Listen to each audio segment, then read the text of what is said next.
आज हम 50 क्वेश्चन करेंगे और ये 50 क्वेश्चन जो है वो हमारे करने के बाद 1000 MCQs जो है वो कंप्लीट हो जाएंगे। पहला सवाल है, ऑब्सेसिव कंपल्सिव डिसऑर्डर इज। ये एक खास तरह का डिसऑर्डर होता है कि बच्चे ना, छोटे बच्चों के में अगर देखें तो वो सुकून से नहीं बैठ सकते। वो ADHD की तरह जो है ना, यानी उनको एक बड़ी बेचैनी सी होती है तबीयत के अंदर। तो ये अलामत है ऑब्सेसिव कंपल्सिव डिसऑर्डर जो होता है, ये एंजाइटी डिसऑर्डर। जो लोग स्पेशल एजुकेशन वाले हैं ग्रुप के अंदर, या जिन्होंने स्पेशल एजुकेशन को पढ़ा हुआ है, वो इससे बाखूबी वाकिफ होंगे। और जो जनरल एजुकेशन है वो जस्ट इसका एक नाम याद कर लें कि कभी कुछ चीजें जो है वो जनरल एजुकेशन में रिपीट हो जाती हैं, तो आपको पता हो कि ऑब्सेसिव कंपल्सिव डिसऑर्डर जो है ये एंजाइटी ट्रॉमा की वजह से होती है, एंजाइटी की वजह से होती है। इसकी कुछ डिटेल मैंने कमेंट्स के अंदर दे दी हैं, आपने उसको पढ़ लेना है। नेक्स्ट है सेंट्रल नर्वस कंसिस्ट ऑफ। हमारा जो सेंट्रल नर्वस सिस्टम है ये किस चीज के ऊपर जो है वो कंसिस्ट है? ठीक है, सेंट्रल नर्वस सिस्टम मतलब बताइए तो। हाँ जी, इसका आंसर दीजिए। आज MCQ कोशिश करें, एक आध पेज लेके बैठे और उस पेज के ऊपर जो है वो आप लिखते जाएं कि मेरे कितने MCQ यानी आपके ठीक हैं। इस यानी एक स्टैंडर्ड पेपर है आज के। इससे ये होगा कि आप लोगों को जो है वो अंदाजा हो जाएगा कि आपकी पेडागोजी या साइकोलॉजी की कितनी प्रिपरेशन है। या साइकोलॉजी के MCQs होंगे 50, और ये करने के बाद आपको अपनी तैयारी का अंदाजा हो जाएगा। जी, central nervous system consist of, किस चीज के ऊपर कंसिस्ट करता है सेंट्रल नर्वस सिस्टम? क्या ये ब्रेन का है, स्पाइनल कॉर्ड है, या ब्रेन और स्पाइनल कॉर्ड? यानी ये देखिए जाए हमारा ब्रेन है, और यहाँ से ये जो हमारी जो हड्डी जा रही है जिसे हम रीढ़ की हड्डी हराम मगज बोलते हैं, ये स्पाइनल कॉर्ड यानी ये ब्रेन और स्पाइनल कॉर्ड दोनों के ऊपर हमारा सेंट्रल नर्वस सिस्टम जो है वो एग्जिस्ट करता है। ठीक है, ब्रेन और स्पाइनल कॉर्ड ये बोथ स्ट्रक्चर। ये आपने आज नोट करने हैं कि आपके कितने मार्क्स 50 में से बन रहे हैं। ठीक है, ये नोट करते जाएं। How many dots are there in a braille script? How many dots are there in a braille? Braille होता है वो जो विजुअली इम्पेयर्ड होते हैं ना, वो लोग जिनको नजर नहीं आता, वो लोग क्या करते हैं कि उनको पढ़ाई की उनकी खास किताबें होती हैं, और वो डॉट्स होते हैं, उन डॉट्स के जरिए उनकी अल्फाबेट होती है। यानी एक डॉट है तो ये ए है, दो डॉट है तो बी हो गए, दो डॉट ऊपर हॉरिजॉन्टली हो गए तो सी हो गया। इस तरह करके इन लोगों की ABC अलिफ बे, इस तरह करके इनकी किताबें होती हैं। अब ये जो कितने डॉट्स का जो होता है, टोटली कितने डॉट्स होते हैं ब्रेली सिस्टम के अंदर, यानी कि कौन कितने डॉट्स हैं जिसके जरिए उनकी तमाम अल्फाज बनते हैं? जी बताइए तो, ब्रेली स्क्रिप्ट में कितने डॉट्स होते हैं? ब्रेली स्क्रिप्ट में टोटल 6 डॉट्स होते हैं, और ये रेक्टेंगल की सूरत में होते हैं, यानी एक वर्टिकल एक रेक्टेंगल होती है, 6 डॉट्स होते हैं, और 6 डॉट से ही पूरे अल्फाबेट, पूरी ABC, पूरी उनकी यानी हरूफ सारे जो है वो बनते हैं। ठीक है, तो ये ब्रेली स्क्रिप्ट का 6 डॉट्स होते हैं। इसकी मैंने आपके सामने एक छोटी सी एग्जाम्पल भी मेंशन की हुई है।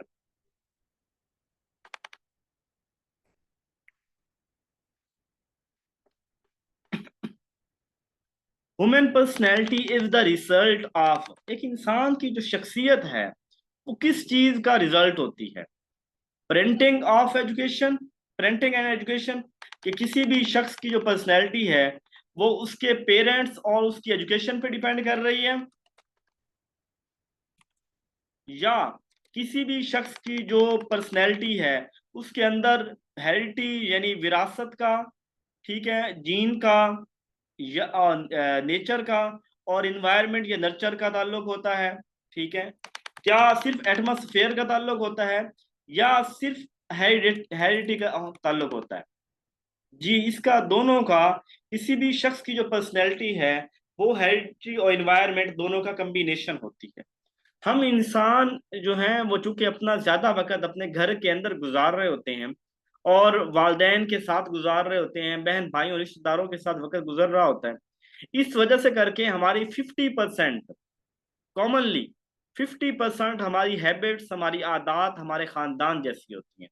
जैसे चाल चलन, रवैये, वैल्यूज खानदान की होती हैं, वैसे हम में से हर शख्स की होती हैं। और 50% हमारे जो है वो जो इन्वायरमेंट है उसका असर होता है।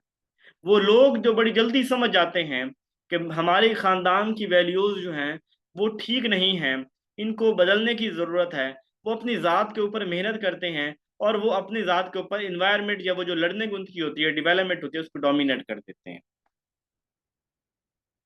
According to Lev Vygotsky, which of the following factor does not influence learning?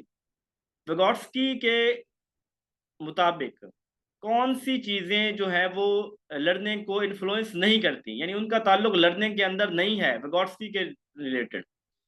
विगोट्स्की जो है वो law of observation social interaction की बात करता है। इसकी थ्योरी का नाम ही यही है, SCL, social culture language. Language को भी फोकस करता है, ये भी इसकी थ्योरी के नाम में शामिल है, SCL, ठीक है। स्कैफोल्डिंग, वो जो टेम्परेरी हेल्प हम लेते हैं, वो भी इसकी बात भी करता है। स्टिमुलस रिस्पॉन्स की बात लर्निंग थ्योरी वाले करते हैं, यानी थॉर्नडाइक करेगा, BF स्किनर करेगा, वो उसके अलावा क्लासिकल क्लासिफिकेशन जो क्लासिकल थ्योरी है जो दी थी उसने, पाब्लो ने दी थी, वो करेगा, ठीक है।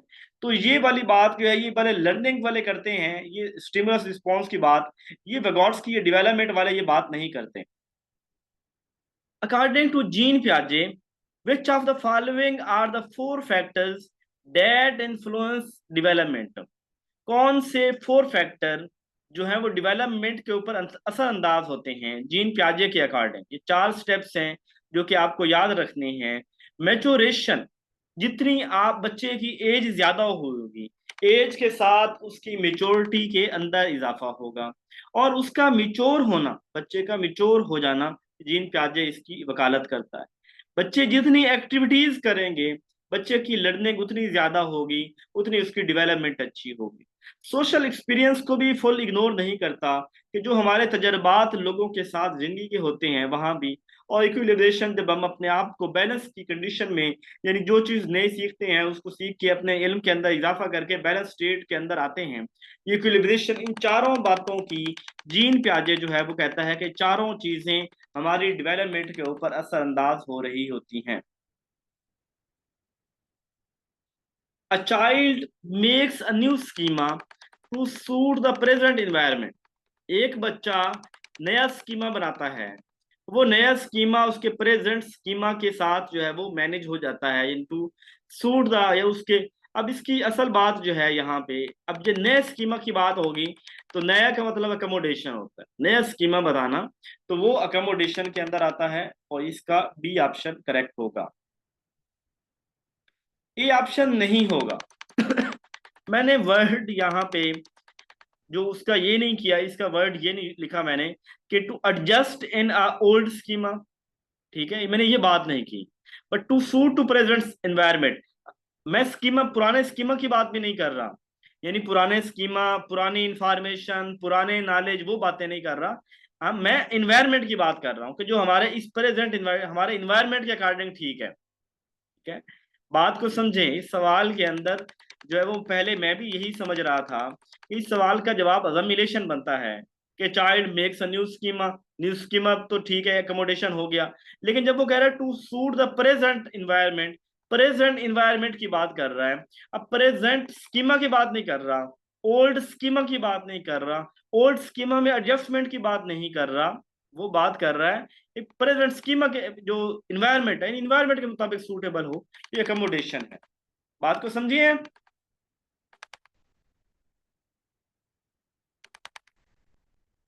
Which of the following is a part of Piaget concrete operational stage other than, यानी सारी चीजें वो प्याजे की कंक्रीट ऑपरेशन स्टेज के अंदर आती हैं सिवाय एक के।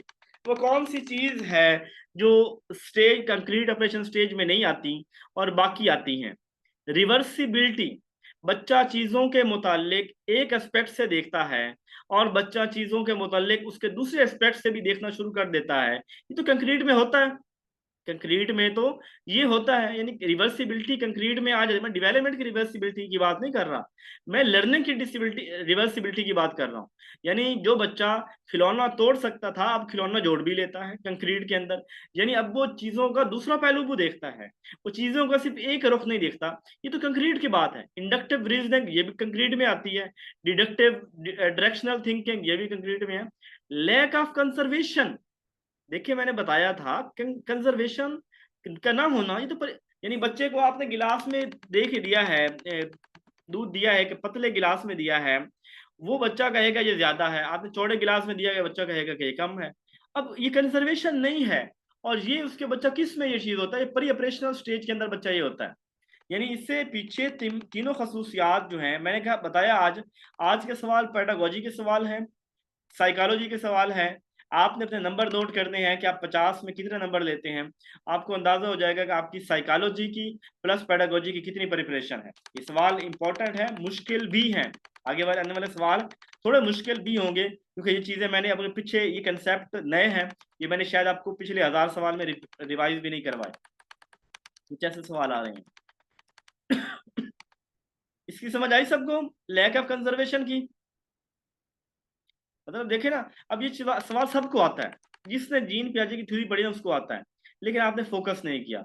एक तो बात हुई है, अदर देन की बात हुई है, अब वो नहीं है। अब कंजर्वेशन जब है, CCS, CCS conservation classification seriation, conservation classification seriation, CCS, ये हम कंक्रीट में अचीव करते हैं। और ये चीजें लैक करती हैं हमारी जो प्याजे की परी ऑपरेशनल स्टेज के अंदर होती है। ओके,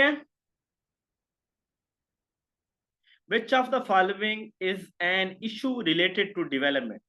कौन सा इसमें से है जो इशू है एक, जो डेवलपमेंट के लिए, यानी डेवलपमेंट के अंदर किसका ताल्लुक होता है, किसका इशू होता है, किसके कम ज्यादा होने से डेवलपमेंट के ऊपर फर्क पड़ता है? क्या इंस्टिंक्टिवली एक्वायर्ड, कि जिबिल्लत का असर होता है, नेचुरल एंड न्यूट्रिशनल इन्वायरमेंट का, और साथ में खुराक जो हम खाते हैं उसका हमारी डेवलपमेंट के ऊपर असर होता है, नेचर एंड नर्चर, हेरिडिटी और नेचर हेरिडिटी, और नर्चर जो है वो इन्वायरमेंट, यानी इन दोनों का असर होता है। जी आप लोग इसका आंसर ठीक बता रहे हैं, शुक्रिया। कि दो चीजें ही हैं जो हमारी डेवलपमेंट के ऊपर असर कर रही होती है। कुहलबर्ग स्टेज थ्री लेवल 2 इज, पहले तो बताओ कि कुहलबर्ग के लेवल कितने हैं? 3 लेवल हैं हमारे पास। कौन कौन से? परी conventional level, conventional level, post conventional level. फिर कोहलबर्ग की स्टेजेस कितनी हैं? हर स्टेज के अंदर हमारे पास दो, हर लेवल के अंदर हमारे पास 2 स्टेजेस होती हैं। पहली स्टेज हमारे क्या थी, जो था ओबीडियंट एंड पनिशमेंट। दूसरा हमारे पास था वो जो था दूसरा पनिशमेंट एंड ओबीडियंट, और दूसरे नंबर पे आता था एक्सचेंज, म्यूचुअल एक्सचेंज की बात होती थी। फिर दूसरे लेवल में आए तो उसके अंदर पहले होता है गुड बॉय गुड गर्ल, और उसके बाद जो है वो गुड बॉय गुड गर्ल के साथ ही होता है, सॉरी पता नहीं दिमाग किधर, ख्याल कहीं और जा रहे हैं तो फोकस नहीं हो पा रहा मेरा। तो खैर गुड बॉय गुड गर्ल है और लॉज हैं, ठीक है। तीसरे नंबर पर सोशल कंट्रैक्ट है, ये 5वां लेवल, और यूनिवर्सल है, ठीक है। तो ये वाला हमारा गुड बॉय गुड गर्ल, यानी प्रेज की जहां बात होती है बच्चा करता है गुड बॉय गुड गर्ल, तीसरी स्टेज हमारी ये वाली। कंटिन्यूअस असेसमेंट, कंटिन्यूअस असेसमेंट कौन सी होती है? असेसिंग द लर्नर कंटिन्यूअसली, जिसके अंदर हम कंटिन्यूअसली बच्चे को लर्न करते रहते हैं। यानी आज को टेस्ट ले लिया है, कुछ दिनों बाद फिर ले लिया, फिर ले लिया, यानी ये चलता रहता है सिलसिला चेक करने का, वो वाली है। यानी assessing assessment as part of teaching learning school based assessment, ये assessment part of teaching learning school based assessment का पार्ट तो है। आउटकम बेस्ड, आउटकम जो एट द एंड होती है वो नहीं होगा, समेटिव एट द एंड होती है नहीं होगा। इसका पहला ही ठीक है, कंटिन्यूअस की बात है, ठीक है, कंटिन्यूअसली की बात हो रही है, ये कंटिन्यूअस चलती रहती है। मैंने इसके जब आपको पढ़ाया था तब भी मैंने आपको बताया था कि जो कंटिन्यूअस होता है ये चलता रहता है। According to Vygotsky, when an adult extend the child current level of performance through cooperation, what it is called? जब हम किसी बच्चे की वो टेम्परेरी हेल्प करते हैं,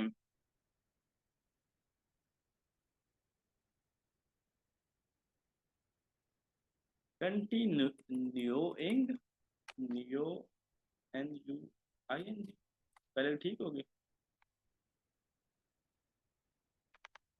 अच्छा जी, तो जो टेम्परेरी हेल्प करते हैं इसे क्या बोलते हैं? इसे हम स्कैप फोल्डिंग बोलते हैं।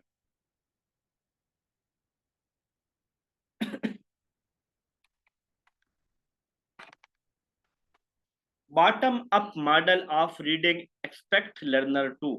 बॉटम अप, नीचे से ऊपर जाना, नीचे से ऊपर चढ़ना, लेडर चढ़ना, सीढ़ियां चढ़ना। तो ये कौन सा होगा? सेंटर टू पेरिफेरी, सेंटर से पेरिफेरी की तरफ। टॉप टू बॉटम, ऊपर से नीचे आना। पार्ट टू होल, पार्ट से छोटे छोटे हिस्सों से होल की तरफ जाना। या होल टू पार्ट, बहुत ज्यादा से पार्ट की तरफ आना। जी मैडम फाइका, आप बड़ी इंटेलिजेंट हैं, आपने चीज को समझ लिया है। देखिए पार्ट टू होल, यानी देखिए बॉटम अप है, नीचे से ऊपर जा रहे हैं, यानी हम छोटे छोटे पार्ट से जो है होल की तरफ जा रहे हैं, तो ये है। टॉप टू बॉटम तो ऊपर से नीचे, या सेंटर टू पेरिफेरी है, वो नहीं होगा। सेंटर टू पेरिफेरी, ठीक है, ये वाला ऑप्शन इसका मोस्ट सूटेबल है।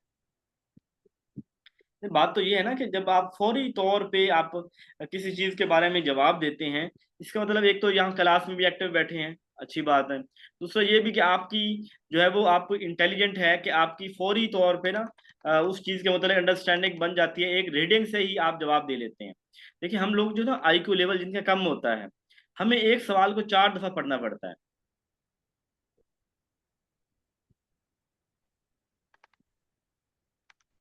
वो एक भाई ने कह दिया तो मैं क्या यार, उसका दिल नहीं तोड़ता, और मैंने इसलिए जो है ना वो कंटिन्यूइंग कर दिया। तो हम तो कहते हैं कि हम सबके दिल रखें। अच्छा खैर, जो होते हैं ना थोड़े से डल माइंडेड होते हैं, उन, उनको एक सवाल को बार बार जो है ना वो पढ़ना पड़ता है, तो तब जाके उन्हें समझ आती है। वो कैसे होता है ना, मेरी छोटी बहन है, तो वो हम घर में जब कोई जोक सुनाते, लतीफा सुनाते हैं ना, तो सारे हंसते, वो खामोशी से बैठी होती। जब सारे जो है ना वो अपनी नई बात शुरू हो गई है, वो बात भूल चुके हैं, थोड़ी देर बाद देखते तो वो हंस रही होती है। हम कहते खैर मुस्कुरा, क्या हुआ है? कहते, मुझे वो आपने जो अभी लतीफा सुनाया था ना, मुझे अब उसकी समझ आई। कुछ लोग जो होते हैं ना वो पूरे सुरे होते हैं, और उनको समझ जो है ना वो थोड़ी देर बाद आती है चीज़ों की। तो चीज़ों की फौरी समझ आ जाना, ये जो है ना, ये आपकी अलामत है कि आप थोड़े से ज़हीन आदमी हैं। अच्छा, यूनिवर्सिटी ऑफ उटोपिया ये एक बुक है, और ये लिखी थी रॉबर्ट हुचन, हुचन ने लिखी थी। ये बड़ा क्वालिफाई गाइड का बड़ा पुराना सवाल है, और इसके ऊपर व्यास साहब भी जाग गए हैं। ठीक है, यानी बड़े बड़े जाग गए हैं हुचन के ऊपर। ये इन्होंने क्वालिफाई गाइड जो रट्टे लगाए हुए हैं ना, उनको पता होगा कि ये सवाल सिर्फ क्वालिफाई गाइड में आया है, कहीं और मैंने आज तक नहीं पढ़ा। अच्छा, to go on one point agenda, what will be this?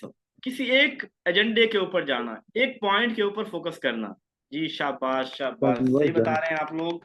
Convergent होता है, ठीक है ना, बहुत से पॉइंट की तरफ आना डाइवर्जेंट होता है, एक के ऊपर आना तो कन्वर्जेंट होता है। जबरदस्त, शुक्रिया। अच्छा, हजूर ऑफ एजुकेशन भी तो बेसिकली उधर से ही मुख्तलिफ किताबों से ही MCQ लिए गए हैं, पहली बात हो। मैंने भी तो उधर से ही मुख्तलिफ किताबों से MCQ इकट्ठे किए हैं, तो ये MCQ किसी न किसी बुक में, पेपर में हो सकते हैं। कुछ सवाल खुद भी बनाया मैंने, टॉपिक पढ़ते हुए बन जाता तो बना लिए हैं। अच्छा, how are critical thinking and decision making related? Decision का ताल्लुक किसके साथ ताल्लुक होता है? हमारे दिमाग के साथ होता है, फैसला करने का ताल्लुक भी दिमाग के साथ होता है।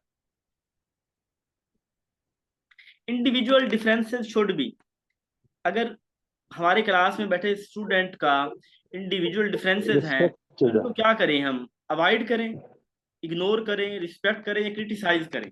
मैडम वकार निसा, इंडिविजुअल डिफरेंसेस को कैसे अवॉइड करें हम?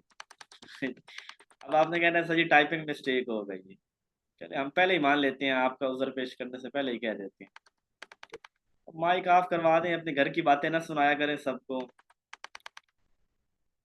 अच्छा जी, तो ये जो है वो रिस्पेक्टेड है, ठीक है। इंडिविजुअल डिफरेंसेस जो हैं, इनकी रिस्पेक्ट करनी चाहिए। हर तरह के लोग होते हैं, गरीब अमीर काले गोरे सारे होते हैं, तो उनके जो इस तरह के डिफरेंस है उनको इग्नोर, उनको रिस्पेक्ट करें, सॉरी, तो उनको इज्जत दें। हर हर कल्चर की, हर शख्स की इज्जत होनी चाहिए। अल्लाह ने इंसान बनाया है तो ह्यूमन फर्स्ट, ठीक है।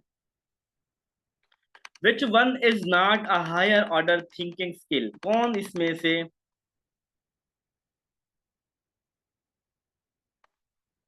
अच्छा अच्छा, बस आप ABC में दे दें, चाहे चाहे 1 2 3 4 दे दें, चाहे वो वर्ड लिख दिया करें। अच्छा, कौन सा हायर ऑर्डर थिंकिंग स्किल, कौन कौन सा हायर ऑर्डर नहीं है? अब देखिए, हमारे पास 3 लोअर लेवल होते हैं, 3 हायर लेवल होते हैं। ये सवाल कल भी एक पेपर हुआ है, कल परसों ही, तो उसमें सवाल आया हुआ था इस यही बल्कि आज मुझसे पूछा गया था, हमारे दोस्त एक हैं उन्होंने पूछा था, तो अभी उन्होंने पेपर शायद कल परसों ही दिया था। तो वो था इसी का, हाई ऑर्डर लोअर ऑर्डर।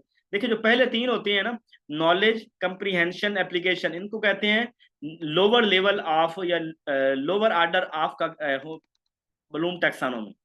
और जो होते हैं ना, एनालिसिस, सिंथेसिस, एवेल्युएशन, ठीक है, ये हायर ऑर्डर होते हैं। तो ये रिकॉल जो है ये लोअर लेवल में आता है।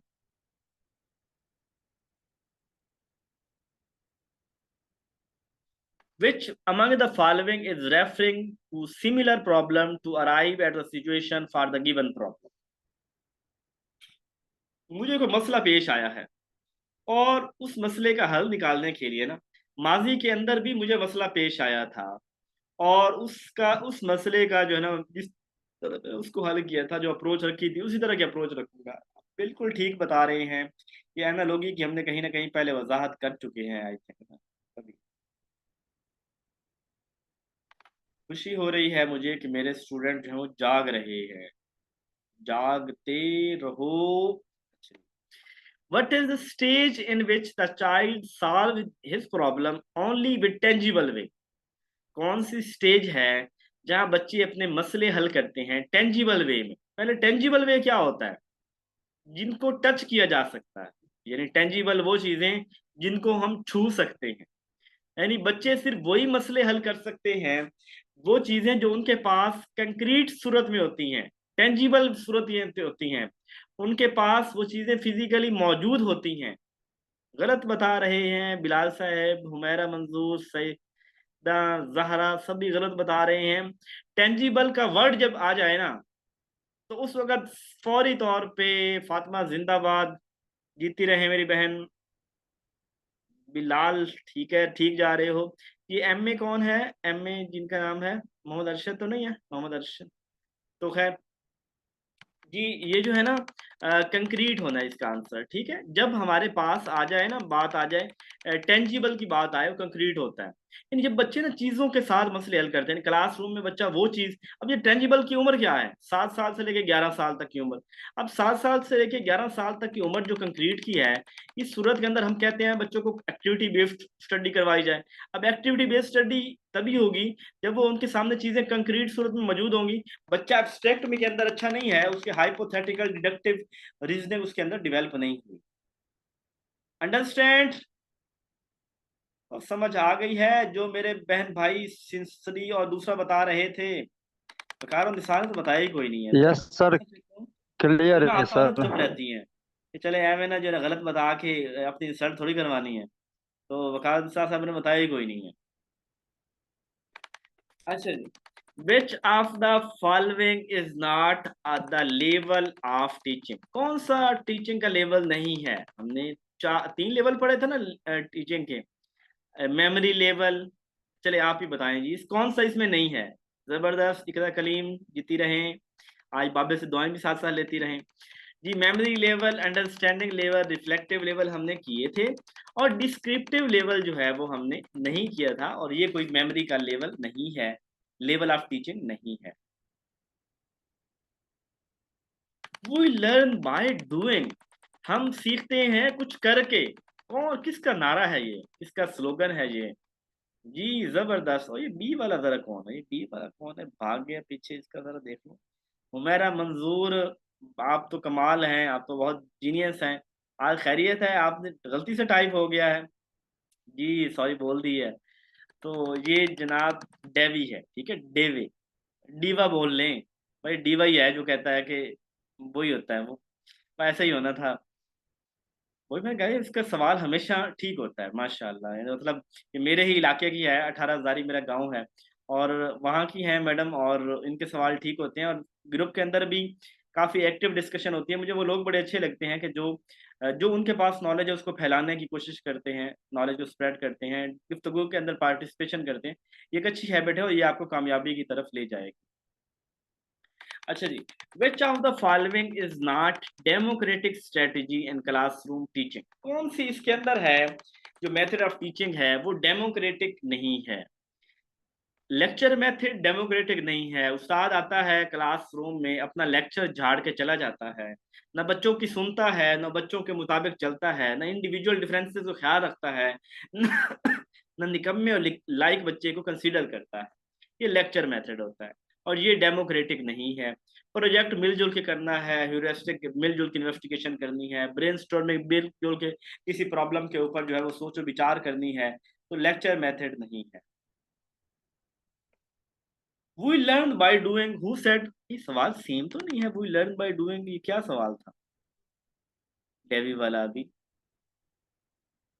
We learn by doing, we learn by doing, Dewey वाला सवाल नहीं किया था अभी, इधर चला गया यार।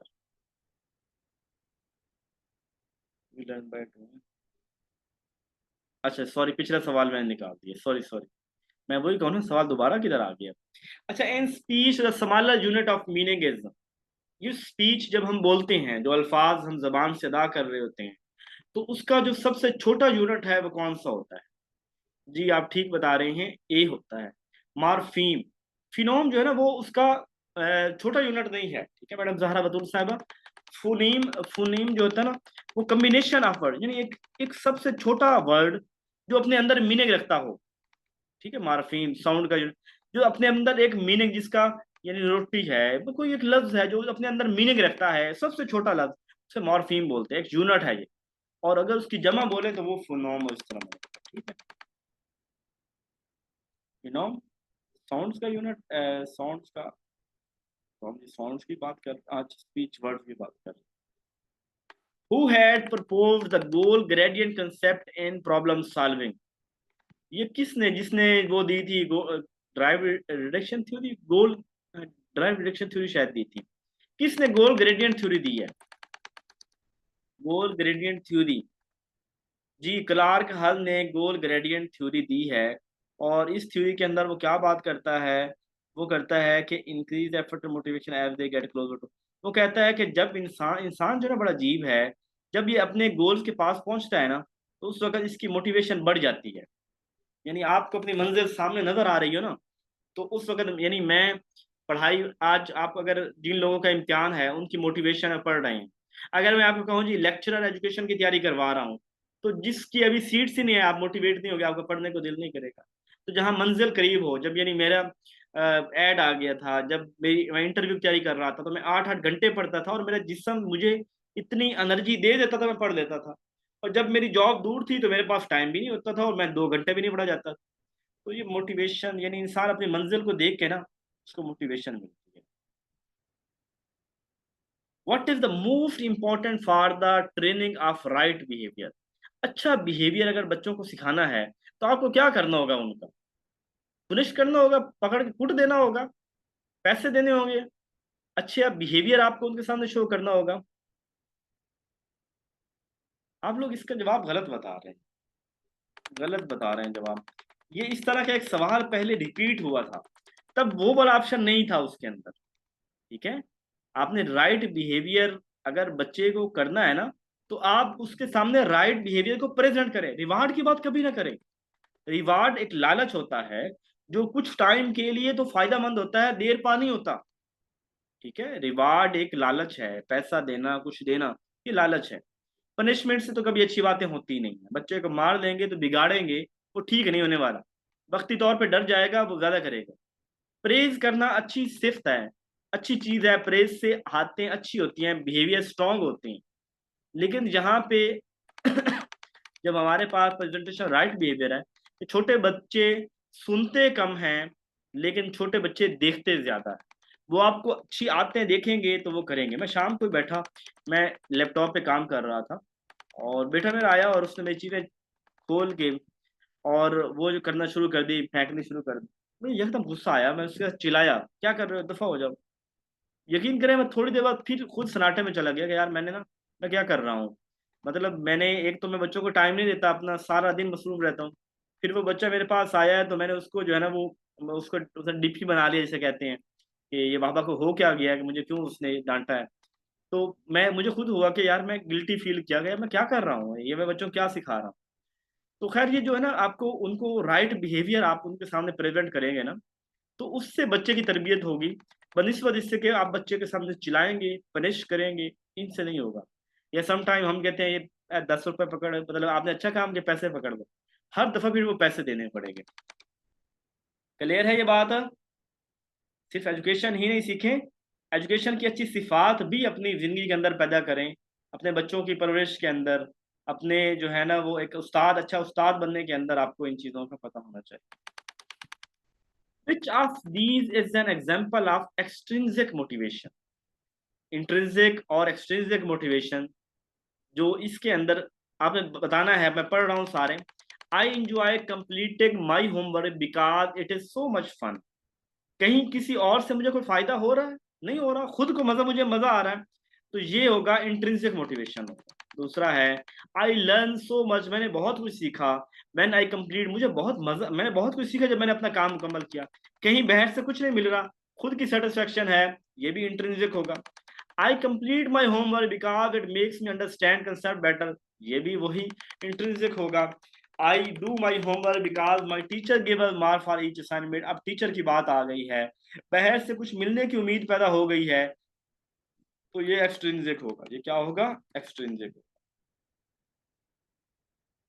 As per Howard Gardner theory of multiple intelligence, how would the intelligence of a person with the following characteristics be categorized? Characteristics क्या है? Ability to detect and respond appropriately to the moods, temperament, motivation and intention of other. एक बंदा वो दूसरों के साथ अच्छा behave करता है, उनको मोटिवेट करता है, उनके मिजाज को समझता है, उनको अच्छी तरह रिस्पॉन्ड करता है। ये चीज जिसके अंदर आएगी, जबरदस्त, सभी लोग ठीक बता रहे हैं, इंटरपर्सनल होगा। दूसरों को अंडरस्टैंड करना इंटरपर्सनल, खुद को अंडरस्टैंड करना इंट्रापर्सनल, माहौल को अंडरस्टैंड करना नेचरलिस्टिक, जबानों को समझना linguistic. A situation theory, a situation shows the following sign in the classroom. Anxiety around reading, एक बच्चा है जब वो पढ़ता है तो उसे रीडिंग करते हुए एंजाइटी होती है, परेशानी होती है, उसको लफ्जों की पहचान नहीं होती, वो बी को बी उल्टा पढ़ रहा होता है, वो चीजों को उल्टा पढ़ रहा होता है, ठीक है ना। तो उसको ना पता नहीं चलता कि क्या लिखा हुआ है। डिफिकल्टी रिकग्नाइजिंग, वो उसकी वोकेबलरी मुश्किल लगती है उसे। Understanding remembering what was read, क्या उसने पढ़ा है उसको पता नहीं रहता। ये कौन सा होगा जी? आर्टिज्म वाले गलत बता रहे हैं। क्रिएटिव स्टूडेंट, वो तो बात होगी नहीं। विजुअल इंपेयरमेंट, अंधा भी कोई नहीं है, उसको मुश्किल लग रही हैं चीजें। तो ये लर्निंग बेसिकली ये है, वो क्या बोल, डिसग्राफ, डिसलेक्सिया है। रीडिंग डिसऑर्डर किसमें होता है? डिसलेक्सिया में होता है। तो डिसलेक्सिया यहाँ पे दिया नहीं हुआ, तो इसलिए लर्निंग डिसेबिलिटी होगा, ठीक है ना।